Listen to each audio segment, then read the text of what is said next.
行了，我们没什么话可说的了，走吧。我还没说完呢。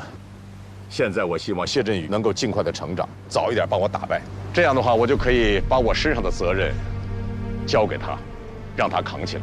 有朝一日，他能像你我一样，能够把他身上的担子传给比他更年轻的人身上。首先要把这件事情做好是我的责任，其次也是你，因为时至今日，他的精神导师仍然是你。你这个人呢，真不会说话。我们今天说的太多了，走吧。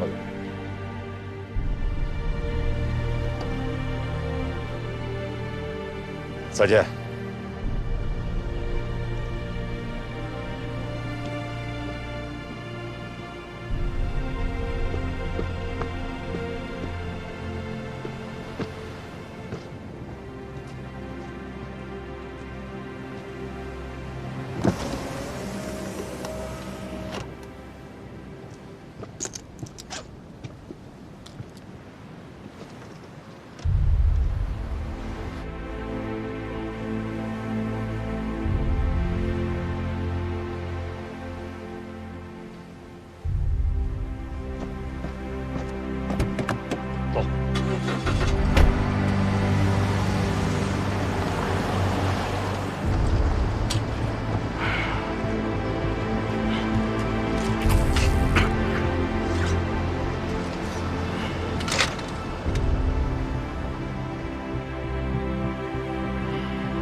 我现在想的是，不能辜负所有人对我的期望和托付，这其中也包括你。荣誉和责任是我赢来的，不管它有多重，我会把它扛起来，而且要把它扛好。要把这件事情做好是我的责任，其次也是你，因为时至今日，他的精神导师仍然是你。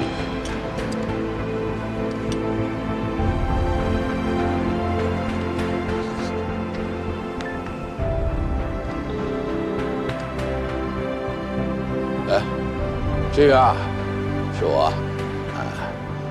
老地方，你马上过来，我有话要说。对。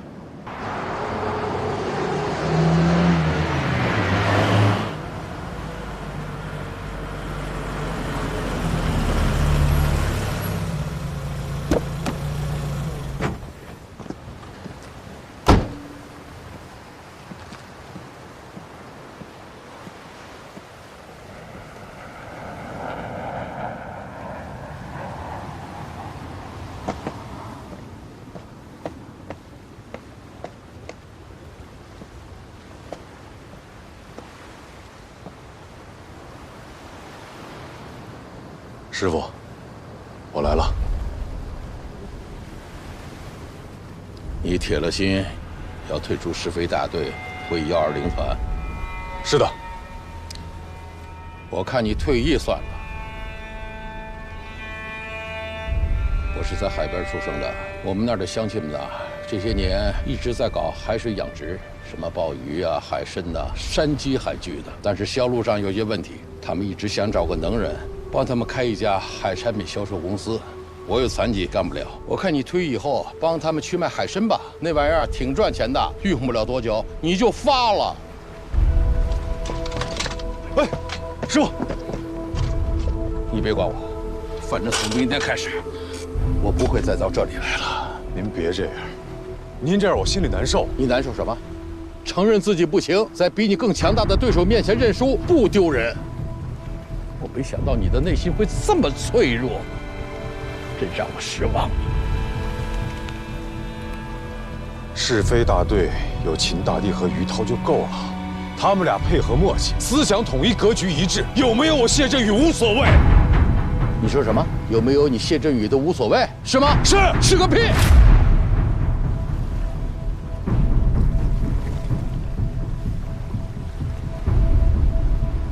当年秦大帝连续3次决战击败我之前，你知道失败了多少次，多少年吗？整整5年。如果照你说的那样无所谓，能有他秦大帝的今天吗？每年全海军的空中对抗，最后进入决赛的总是我们2个人。每次都是我击败他，是我让他一点点明白了他的差距在哪里。想成为最优秀的飞行员，他还需要什么？最后他终于成功了。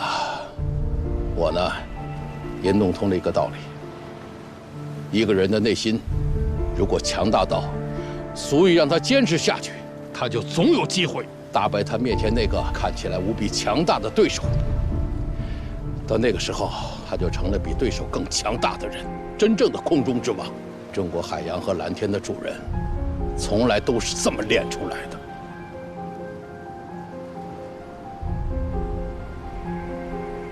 您到今天还相信我？我相信你有什么用？是秦大帝相信你，秦大帝相信你有什么用啊？你得自己相信你自己。您说秦大帝相信我？他自己跟您说的？他儿子得了疑难杂症，头脑发达，四肢不能动。到今天，医学界也没个明确的说法。换句话说，无法对症下药。他父亲3年前又得了截瘫，他哪一点比你容易啊？可他刚刚通过你们的队内竞赛，让自己成为了第1试飞员。每一次试验，他都要第一个冲上去面对牺牲。你有没有问过自己，为什么一定应该是他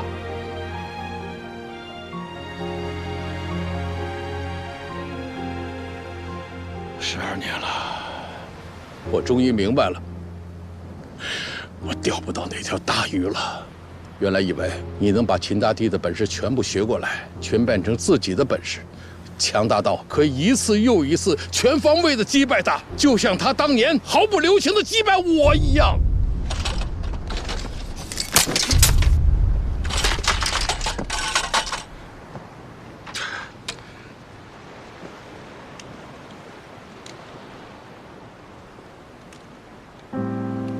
古代有一个任公子在东海边垂钓，用的是天下人从来没有见过的大钩，缆绳一般粗的钓线，50头牛做钓。终有一天，大鱼来了，海上白浪如山，波涛汹涌，千里之外都能听到那巨大的声响。任公子把这条大鱼钓上来了，分给大家吃。浙江以东或苍山以北，所有的人一起吃都吃不完呐。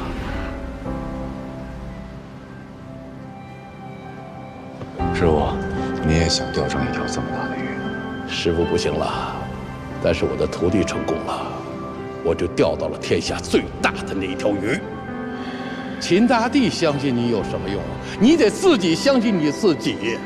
你有没有问过自己，为什么一定应该是他？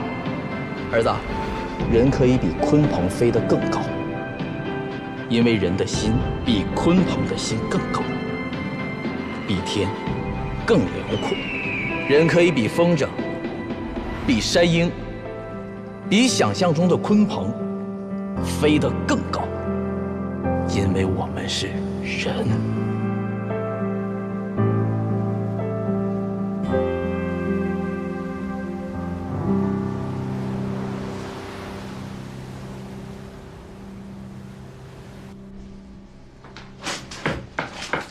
姐姐，怎么样啊，忙的？主任，主任，您什么时候到的？我刚到，来汇报工作。你们要下班了吧？啊，预热的怎么样啊？一切都按部就班，进展顺利。您看看，咱们前期工作是挺繁琐的啊。现在咱们部门人手还不够，正在全国招募。要来咱们这儿的也得是个顶个的顶尖人才才行。在人手到来之前，你们两个还得辛苦一阵子。哎呀，没关系，我们应该做的。主任，您放心吧，我们夏医生一个顶仨，我一个顶半个，一个半，一个半。哎，倒点水啊，主任您坐。怎么样？这些飞行员是不是都很厉害？他们可都是万里挑一的。咱们要拿出咱们专业的劲儿，等人手都到齐了，就得1对1的服务了。放心，大部分都还挺优秀。大部分？怎么不是全部啊？我们因为刚来，还需要再观察观察。对对对。啊，对了，主任，那个急救那边准备的怎么样了？差不多了。这样的试飞之前从来都没有过，医护人员都是我和张院长从各个医院挑选的。这些飞行员心理压力大，驾驶难度也大。他们把青春和生命都献给了国家和自己的飞行事业，他们是伟大的。今后，咱们在工作当中，如果遇到个话粗话密的，你们可别往心里去啊。不能，放心吧。哦，刚才张院长给我来电话，特意让我问问你，如果这次任务结束了，愿不愿意直接转到他们军区医院去？他们医院有一批到海外工作的任务，需要心理咨询师，特意让我问问你。夏医生可能要转业了。啊，那多可惜啊！现在正缺你这样的人才。哎呦，主任，你听他瞎说呢。可以给我点时间考虑考虑吗？张院那边能等到我这边任务快结束的时候再回复吗？没问题。谢谢主任。走吧，姑娘们，吃饭去。好。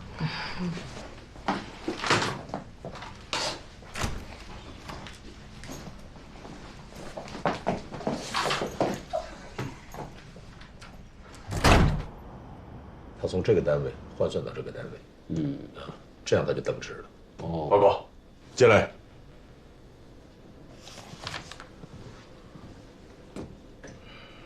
怎么？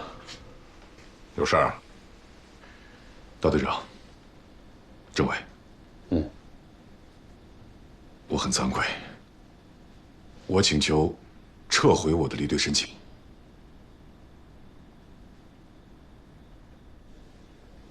撤回？是的。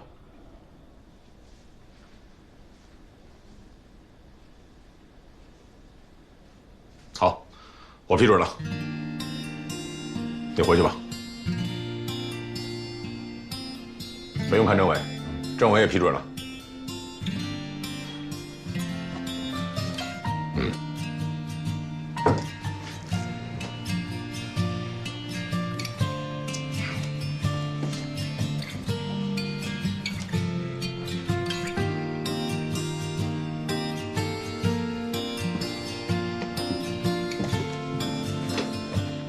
笑什么？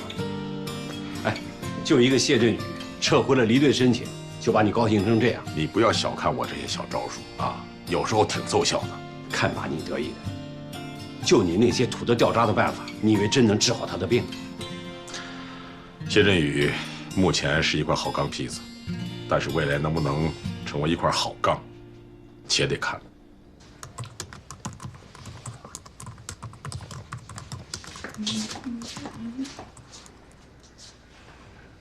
我亲爱的夏医生，还不准备睡觉啊？我把这个整理完就睡，你先睡吧。送你一句话啊，工作是为了更好的生活，不要为了工作而失去生活。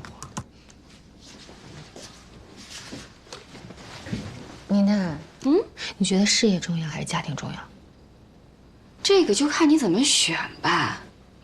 虽然你是事业型的啊，但是我觉得如果你能嫁给钱成这样的男人，可以提前转业。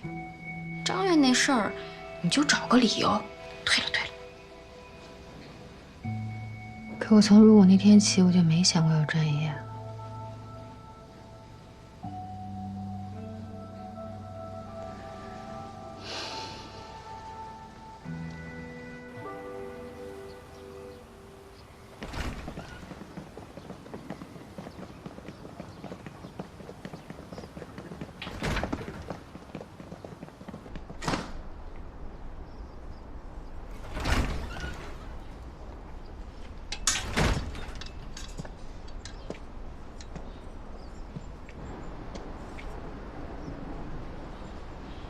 回来了，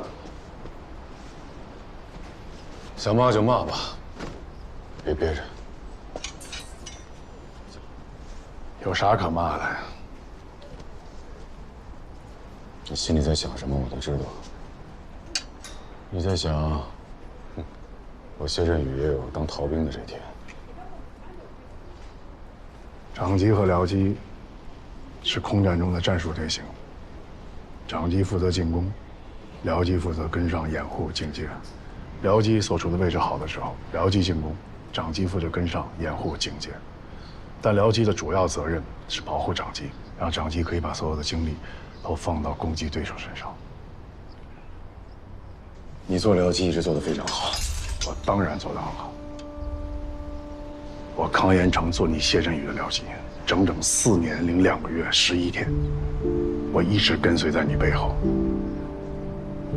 我知道你每次训练都是高度集中的，稍不留神我就会跟不上你，所以我除了吃饭睡觉，我打起1000%的精神，为的就是不掉队。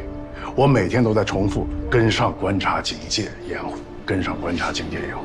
我认为你我之间，连讨论信任这2个字都是对信任的亵渎。我们之间早就已经超越了信任这2个字，我认为那是肝胆相照、生死与共。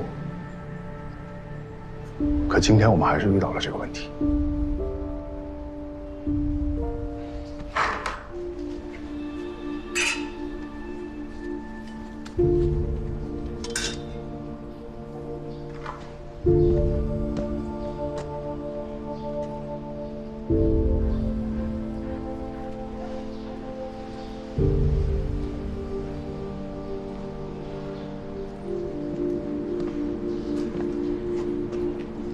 我之前什么都跟你说过，但有一点我从来没跟你讲过。我从当兵那天起，除了军人的责任，我没有什么其他的理想，我也不知道该有什么理想。我直到成为你谢振宇的僚机，我在你身上看到了一个军人，除了责任以外，还可以做一位空王，可以成为飞行的艺术家，可以做空王之王。那个时候，我开始有了自己的梦想。你是空王之王，我要成为空王之王的僚机，所以我不断的在锤炼我自己，我就怕给你丢人，给你拖后腿。可你怎么对我的，谢振宇？你连走这么大的事你都不跟我商量，你把我当朋友了吗？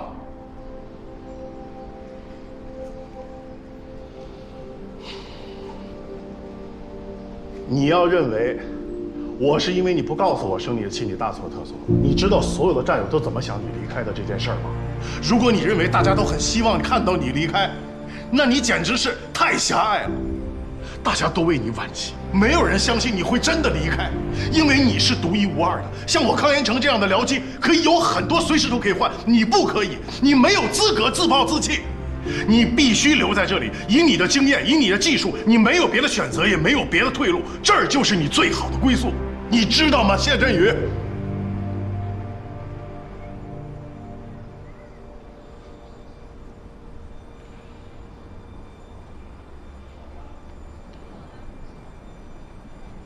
骂得好，只此一次，下不为例。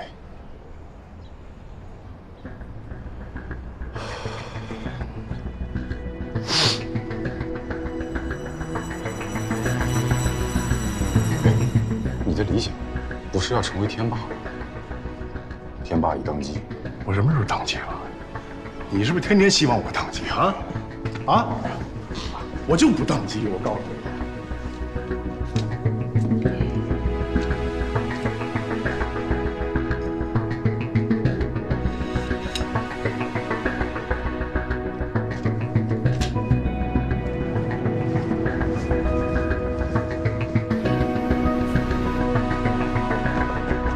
来，集合，跑步，快点，快点，快点，向右看，抻，向前看。从今天开始，按是非顺序列队，开始。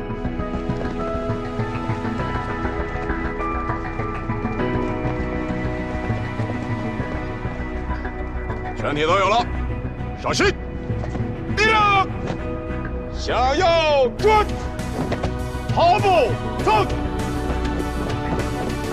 我是谢振宇，我需要这次全队对抗赛中秦大队长和于涛那场对决的所有视频资料。干什么？我要向他们学习。等一会儿他们到了，咱们马上开，可以。然后你们说。报告，进来。首长，首长，没来晚吧？就等你们了啊！哎，现在开会，咱们直奔主题。梁总，你先说，说一下你们的安排。喜欢参加部队的会，因为直奔主题。一总还有在座的各位专家领导，我跟周总开这个联席会议，也制定了一些方案。对不起了，秦大队长，我们想加大实验的难度。我们想在人机所之间做一个适配性的系统。我们的标准就是飞机能够成功挂锁，系统安全可靠，不掉链子。在人机所之间，锁是着力点。我们想采取最笨的办法，请我们的试飞员冲击挂锁试验，来检验我们的飞行的速度和重力数值，来验证我们的国产阻拦锁系统是不是能扛住我们舰载机在这个数值范围内的冲击。同时呢，也是对我们试飞员适应能力数值的测试。国外在这个方面是怎么做的，我们不知道，但是这一关就得自己过。我一想到用真人去实验，我这心里啊很惶恐。只要人能扛住，如果人扛不住，我们其他的东西再好，它也解决不了问题。我的话说完了。梁总，你们做过假人的实验吗？当然做过，但是驾驶我们舰载机撞锁的毕竟不是假人。周总有什么要补充的吗？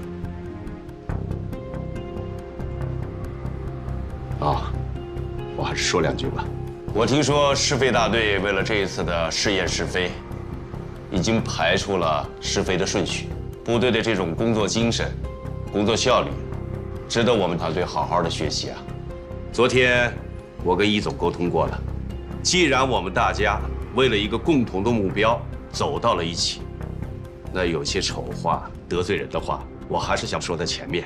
易总可以吧？当然可以。秦大弟、陶思勇，两位老总下面要说的话是针对你们俩说的。周总，请讲。我们首先要明确一点，试验试飞是为科研服务的，在这个过程当中，我们可能会有各种各样反反复复的方案调整。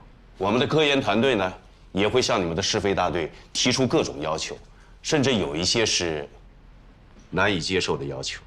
这一点我希望部队方面理解，也希望秦大队长、陶政委在这一方面也有思想准备。我的话完了。两位老总，这件事情昨天晚上首长已经把我们俩找来跟我们谈了，我们支持你们成立专家团，给每一名试飞员进行打分，然后根据打分的情况，按照你们的要求，灵活机动地进行试验试飞。其他的工作我们回去做。好，有这句话，我跟梁总就放心了。易总，我们的专家团队啊，已经全部就位，随时可以进入试飞场。坦率地说呀，我们要完成各种适配，首先是军地两方的相互适配。我们这两个团队啊，要完成记录、检测、监测这些飞行的所有数据，并且呢，及时做出调整，确保我们能够高效的、迅速的、胜利的完成这次任务。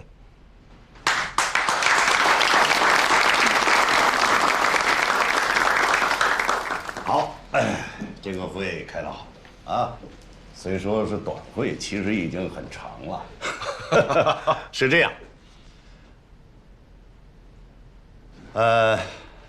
大政方针我们已经上报，得到了授权，那我们就这样定下来。盲人摸象也好，盲人骑马也好，万事开头难。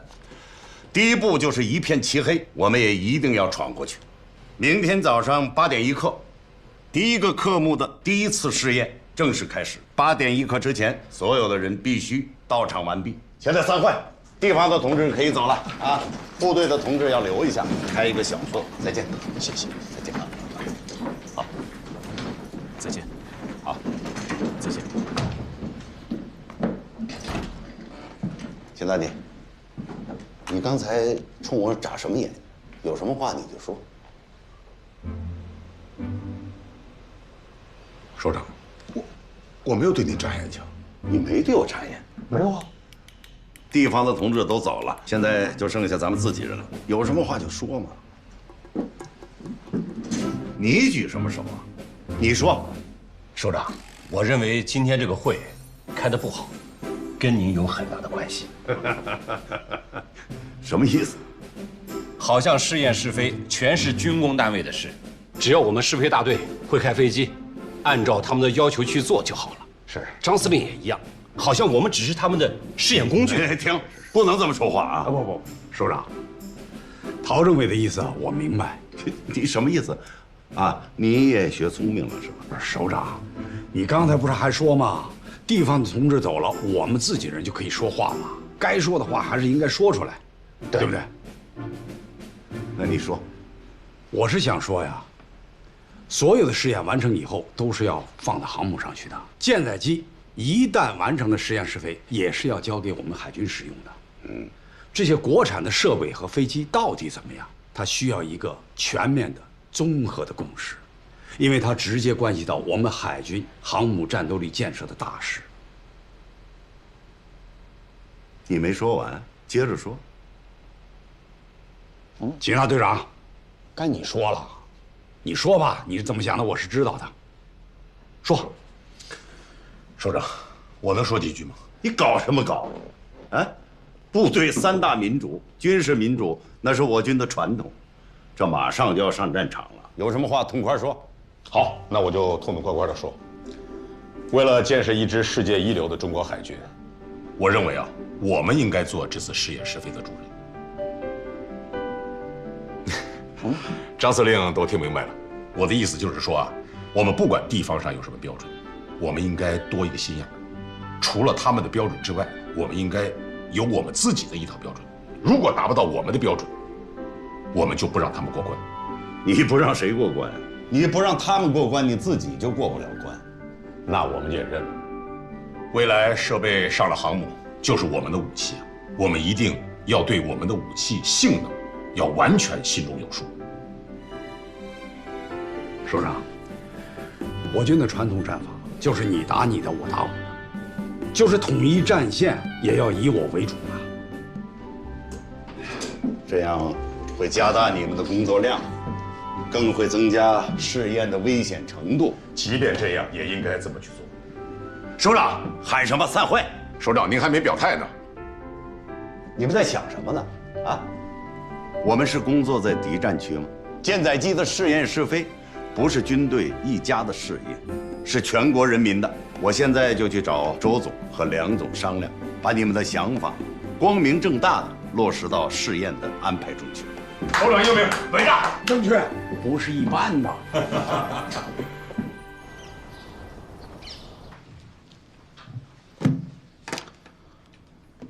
同志们，今天开个全体会议，只有一件事情要宣布：上战场的时刻到了。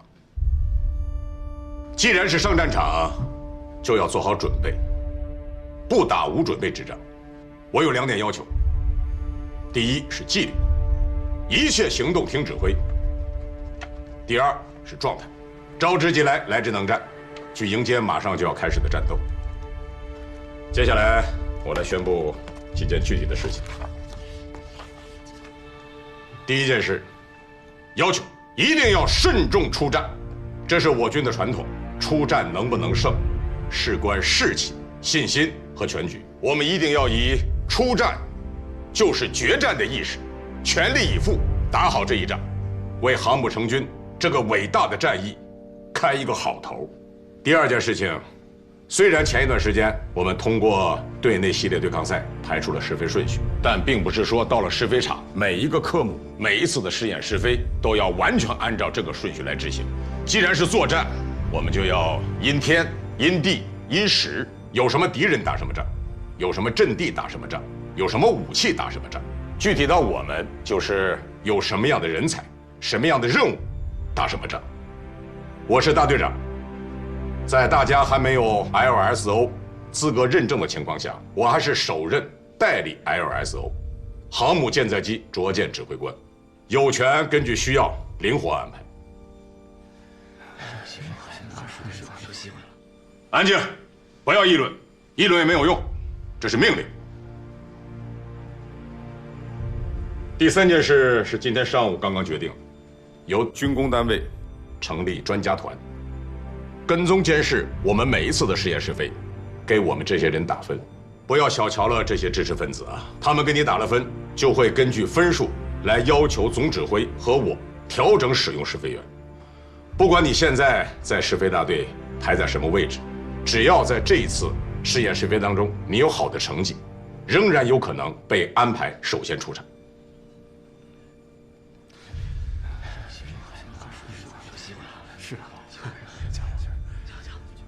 现在还有一点时间，吴强负责带领大家到试验试飞场去熟悉场地。散会以后到门口上车。散会。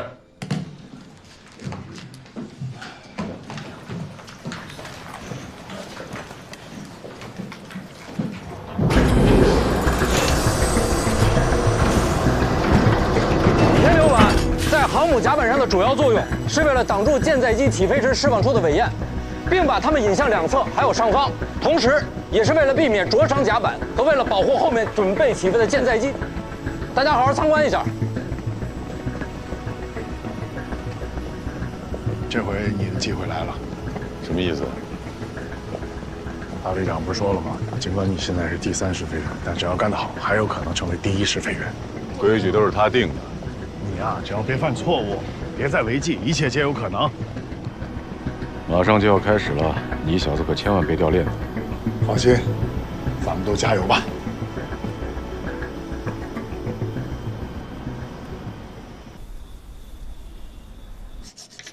挂锁试验即将展开，说明命运还没有抛弃我。不过这一落一起啊，实在是挺扎心的。一看到这鱼竿，就想起那句成语“当头棒喝”。人怂过，不是不能再雄起。师傅昨天特别发来信息，就郑板桥的2句话：“千磨万击还坚劲，任尔东西南北风。”记住了。心理辅导到咱们俩了，走。你先去，我忙完就过来。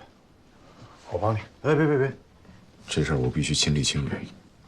要我说啊，买根新的给师傅送过去，显得多有诚意啊。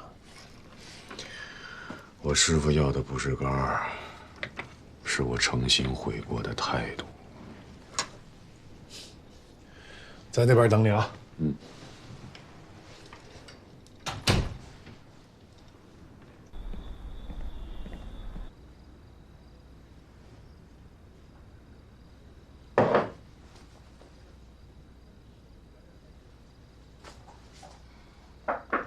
报告。进。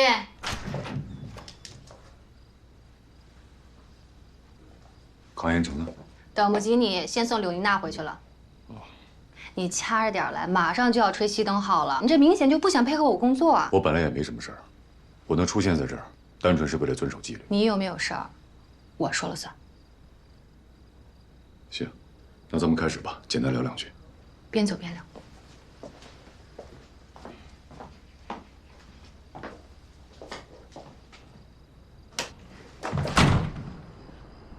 你想说点什么？例行公事，类似回访。我最近不失眠，不呕吐，不腹泻，无任何不良症状，所以就不用浪费你的时间了。但你的心理测评是 S 减。其他人呢？秦大队长、于涛都是 S 级。差别大吗？理由是什么？他们的心理情绪平稳，而你有波动。你愿意跟我聊聊你的原因吗？好胜心太强。够坦诚。带着目的的飞行很容易焦虑，就像负重前行走不远是一样的。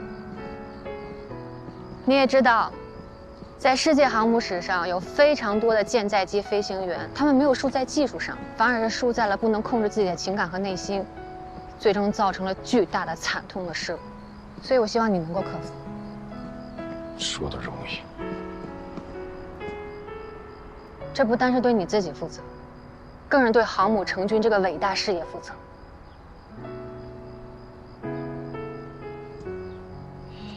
谢谢。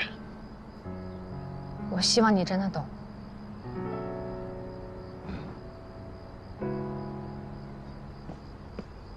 谢日语怎么了？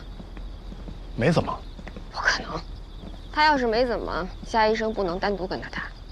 那我就不知道为什么留下来了。但他真没怎么。哎，你最好说实话啊，不然小心我给你记评分上。我跟你说的都是实话，柳医生。看我的眼睛。看着呢。怎么了？哎，我怎么看不出来呢？你要看出来什么呀？夏医生可厉害了，就这样对视，那眼睛就跟 X 光一样。你发生过什么过往？你以前有过什么事儿？你现在想的是什么？他都知道。可是在你身上，我怎么什么都没说出来？亏了我没让他看。哎，你说这个夏医生不会是学刑侦的吧？不过他是真厉害，老谢他都能看透，我是佩服他。谢振宇啊，他虽然是铜墙铁壁，但是也有缺口。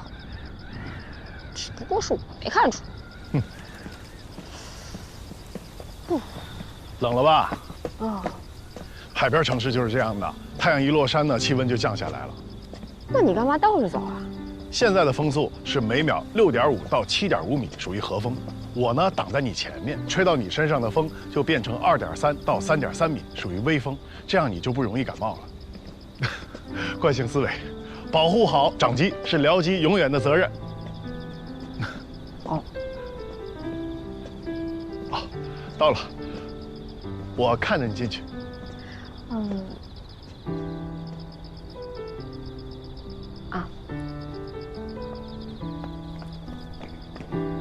僚机，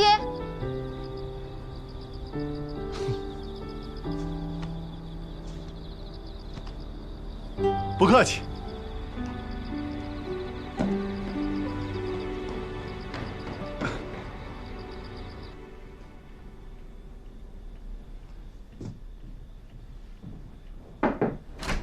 大弟，首长来了。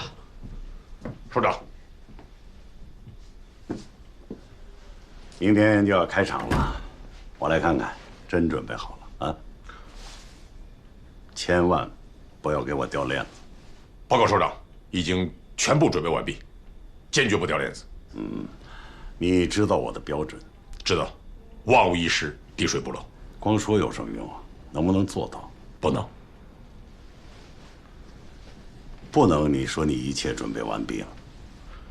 报告首长，我说的不能是，我能保证我们这一方不出纰漏，但不敢保证试验主持方那边就不出啊。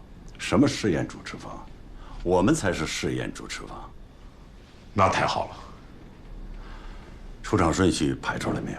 排出来了，拿来我看看。是。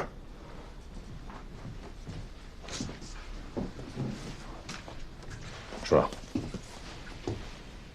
明天你还是要第一个上。是的，我是第一试飞员，他是大队长。首长，我正想向您报告，我反对。你反对什么？明天只是试验，又不是飞。虽然明天只是试验，却是我们试飞大队的第一次出击。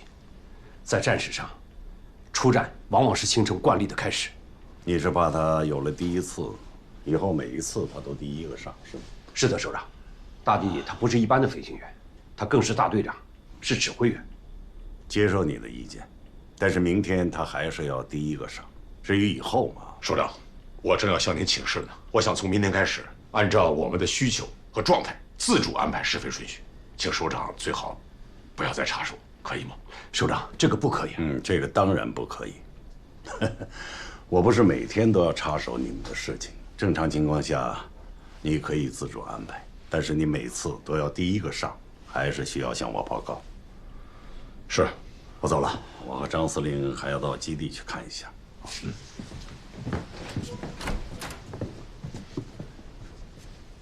你跟着我干什么？慎重出战。慎字怎么写？一个心字，一个真字，真用心了才叫慎。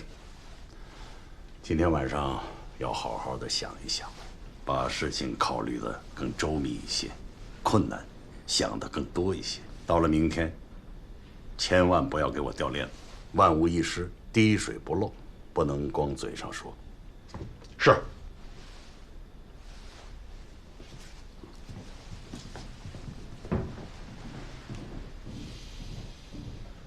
大兄，你把你女朋友画的有多漂亮，你就把这个动作给我画的有多漂亮。全体起立！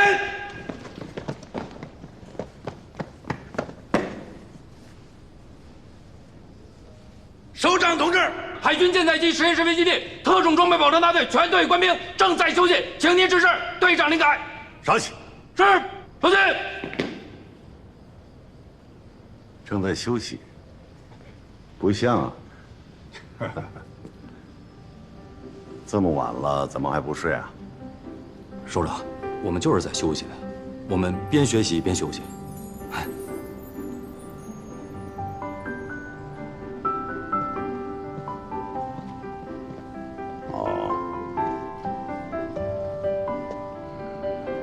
你们在向外军学习航母甲板上的指挥手语。是的，首长。我就实话跟您说吧，我们呀想睡也睡不着，所以就找了一段外军航母甲板勤务工作人员执行勤务保障的视频。我们呢边看边学，将来我们上了航母以后一定能用得着。首长，航母这东西我们都没有搞过，不光是舰载机怎么起怎么落是个难题，就连甲板指挥手语我们也都不知道该怎么比划，都是大姑娘上轿头一回啊。所以说，只能发挥他们自己的聪明才智，向外军学习，搞出一套具有中国特色的甲板指挥手语。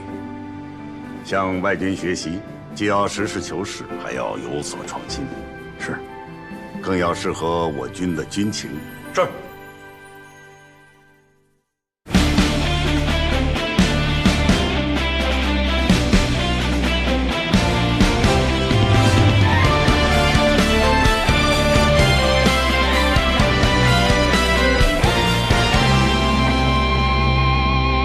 遨游在远海大洋，守护在海空一线，飞沙勇士驰骋海天。当起飞就是迎敌，让升空就是作战，舰载雄鹰决胜海天。每一次起飞降落，承载着几代人的期望。因强军而生，为强军而战，统一指挥使命在肩上。海天雄鹰，振翅翱翔，不计长空，张万里海疆。